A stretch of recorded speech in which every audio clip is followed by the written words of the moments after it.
In times of noise, clarity matters. A commentary by James Stanislaus. More in the mortar than the pestle. What the CIP report does not show. In Saint Lucia, there is a saying, there is more in the mortar than the pestle. And like the iceberg, what is visible is only a fraction of what lies beneath.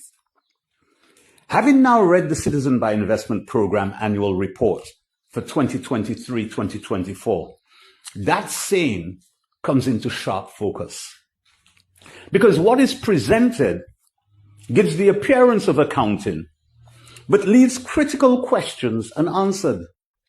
And perhaps most telling, having now read the report, the government's hesitation to release it before the general elections becomes easier to understand. Because this is not a routine report. It is a very, very revealing and telling one. The report accounts for fees. It does not account with the same clarity for the investment itself. So let's take a look. Each approved applicant under the real estate option is required to invest US $200,000, okay? Now, there were 5,642 applications in that period, 2023, 2024. That's only 1 year. Even at a conservative 70% approval rate, that is approximately 3,949 approved applicants. So we're assuming that. That translates to $789.8 million US dollars, or over Eastern Caribbean, $2.1 billion. That is the money meant to build projects, create jobs, and drive economic activity. That $2.1 billion.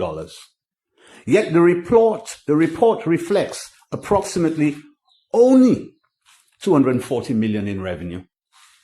240 million EC dollars in revenue. There is over EC $2.1 billion tied to real estate investments, but only EC $240 million accounted for in reported revenue in that report. The imbalance is not only obvious, it is egregious. So the question remains, where is the rest of the money? And who is accounting for it? Now, the minister responsible for the program once indicated that the investment funds belong to the developer. So if that is so, then the question is straightforward. What exactly belongs to Saint Lucia? Because the developer does not own citizenship. It is conferred by the state on the investor, the person paying the $200,000. So if the investor's 200,000 US dollars goes to the developer and the state collects only the fees, then the country must ask, is Saint Lucia simply facilitating these transactions while others capture the value? Because once citizenship is granted, the state's responsibility does not end with the transaction.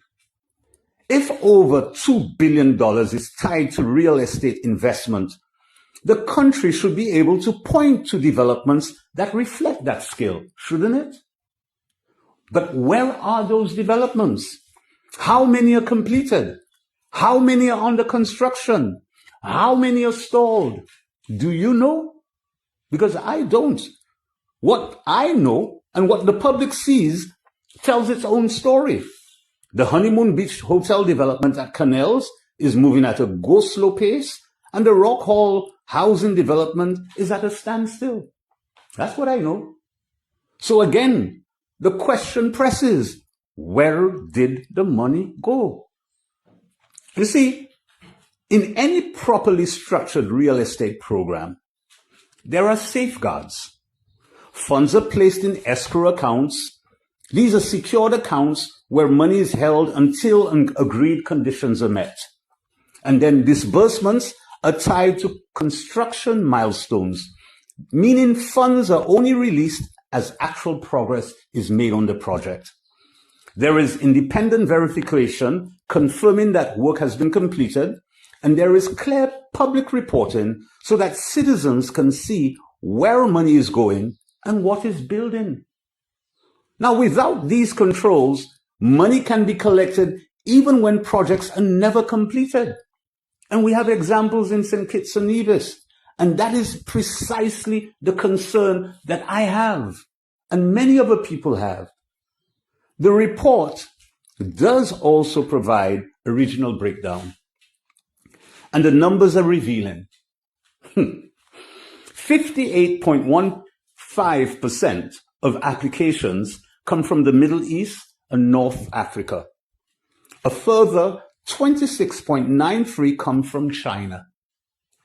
Together, that is 85.08% of all applications. That is not a minor detail, Saint Lucia. That is our CIP program. We are selling to China and to the Middle East and North Africa. Now consider this.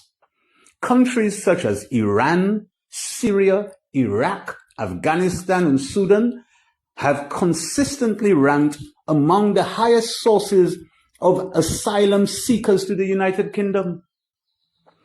When the overwhelming majority of applicants to St. Lucia's program originate from these same regions that include these same countries and are granted visa-free access by means of our passports to places like the United Kingdom, the outcome should not come as a surprise. It should have been anticipated. And it goes further. Some of these jurisdictions are subject to extensive U.S. sanctions, yet transactions under this program are conducted in U.S. dollars, meaning they pass through the U.S. banking system that has sanctions on countries like Iran. So the question becomes unavoidable. How does a program structured this way avoid triggering international scrutiny? How? It's a sore thumb sticking out. St. Lucia is not without guidance. We have a diplomatic corps. We pay them loads of money. We've got a minister and a Ministry of External Affairs. Plus, the program falls under the responsibility of a minister who has served as High Commissioner to the United Kingdom. So the realities of UK immigration pressure, visa access sensitivities, and international scrutiny, these are not unknowns. They are part of the landscape that the government of St. Lucia should be more than familiar with. So it cannot be said that the risks were unknown. It cannot be said that the consequences were unforeseeable. Which brings us back to the only conclusion that remains, St. Lucia. The only conclusion. This is not simply mismanagement. It is reckless. It may even be other things worse than reckless. Because when you place side by side $2.13 billion in potential real estate investment, and then you look for the return only to find stalled projects, limited transparency, and weak controls, you are left with a simple question. Where has the value gone? Where has the value of so many of our citizenships and passports gone? And when you consider that 85.08% of applicants come from regions under heightened international scrutiny, and asylum concerns in countries like the United Kingdom, and then when you look for the return and you find loss of visa-free access and increased global concern, you are left with a simple question, St. Lucia. Was this risk ever properly managed? Now put this all together and the picture becomes, I've heard some people say, pellucidly clear, crystal clear. Risk without reward and exposure without control. That is our program. EC $2.13 billion in promise, but that is not what the people see. It's not what the people see. Let me tell you what the people see. Because you know what you see. What the people see is a government borrowing at more than $1 million a day to sustain itself.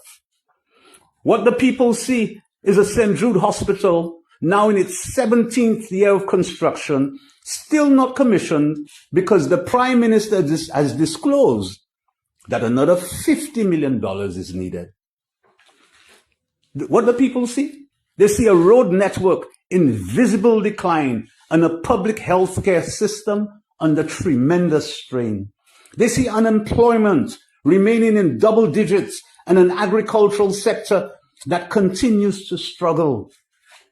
They see potable water infrastructure neglected and another avoidable water crisis is being lived through. Put bluntly, Saint Lucia, let's put it bluntly. They see a country in desperate need of cash.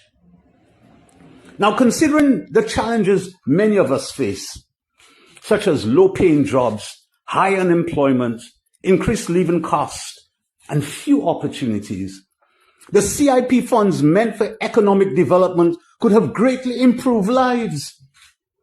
Properly managed, it could have created jobs, supported families, and stimulated real economic activity. Instead, out of what should amount to billions in investment, the state reports only $240 million EC in revenue, while rising program costs and a surplus of less than $60 million EC. That, St. Lucia, is what is egregious. How could that be? Because millions of dollars in commissions are paid to agents. Millions of dollars in processing fees are paid to lawyers. High-paying positions for government officials within the program at extraordinary costs to the government of St. Lucia. And what about we, the people? We, the people, we lose the visa-free access that we once had.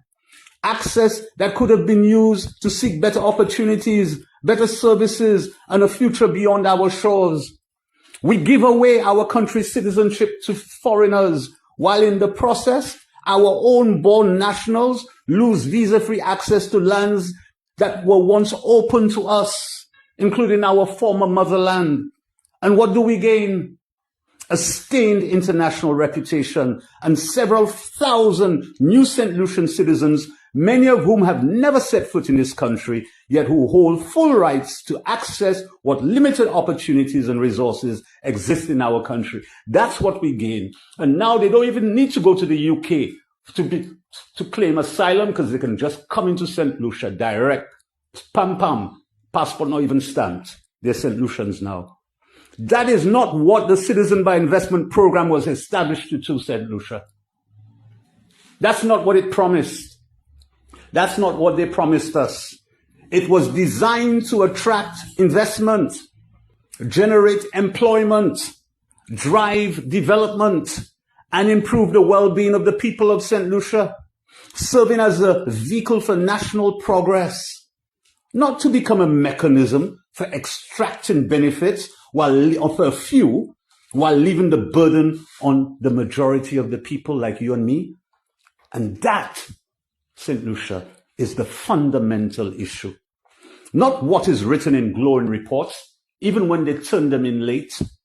Not what is presented in incomplete figures, even when they put many zeros at the back of it, but what the people live every single day. And no report, no matter how polished, can hide the truth. I want to thank you for listening. May God bless you. And may God continue to bless our beautiful isle, Fair Helen. One love, St. Lucia. Yeah, man. One love.